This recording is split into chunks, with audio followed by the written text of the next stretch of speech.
మీనరాశి వారికి మే 12వ తేదీ నుండి మే 18వ తేదీ వరకు వార ఫలితములు ఏ విధంగా ఉన్నాయో తెలుసుకుందాం. ఈ రాశిలోనికి వచ్చే నక్షత్రాలు పూర్వభాద్ర 4వ పాదం, ఉత్తరాభాద్ర 1, 2, 3, 4 పాదములు, రేవతి 1, 2, 3, 4 పాదములకు చెందినవారు ఈ రాశిలోనికి వస్తారు. ఈ రాశి వారికి ఆరోగ్యపరంగా అలసటకి గురయ్యే అవకాశం ఉంది. జాగ్రత్త వహించండి. భూములు, ఇళ్లు కొనుగోలు చేసేవారికి మంచి సమయంగా చెప్పవచ్చు. ఎదుటి వ్యక్తులతో వ్యవహరించేటప్పుడు సమయానుకూలంగా ఉండండి. ఈ వారం అనుకున్న పనులు సక్రమంగా జరుగుతాయి. మీరు రుణాలు ఉన్నట్లయితే రుణాల భారం తగ్గుతుంది. ఉద్యోగస్తులకు అనుకూలంగా ఉంది. సమయానుకూలంగా ఉండండి. వ్యాపారం చేసేవారికి అనుకున్న లాభాలు సాధిస్తారు. భాగస్వామ్య వ్యాపారాలు నైపుణ్యంతో సమయం పాటించండి. విద్యార్థులకు అనుకున్న ఫలితాలు సాధిస్తారు. ఉన్నత విద్య కోసం విదేశాలకు వెళ్లే వారికి మంచి సమయం.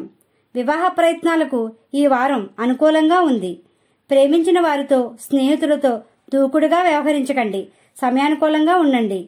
రాత్రి సమయంలో ప్రయాణాలు చేసే వారికి సరైన సమయం కాదు. ఈ రాశివారు శివుణ్ణి, లక్ష్మీ గణపతిని పూజించండి. గోమాతకు ఆహారం పెట్టండి. ఇలా చేసినట్లయితే మనశ్శాంతి పొందుతారు. మా వీడియో గానీ మీకు నచ్చినట్లయితే లైక్ చేయండి, షేర్ చేయండి, కామెంట్ చేయండి. ఇలాంటి మరెన్నో వీడియోస్ కోసం మా ఛానల్ ఇప్పుడే సబ్స్క్రైబ్ చేయండి.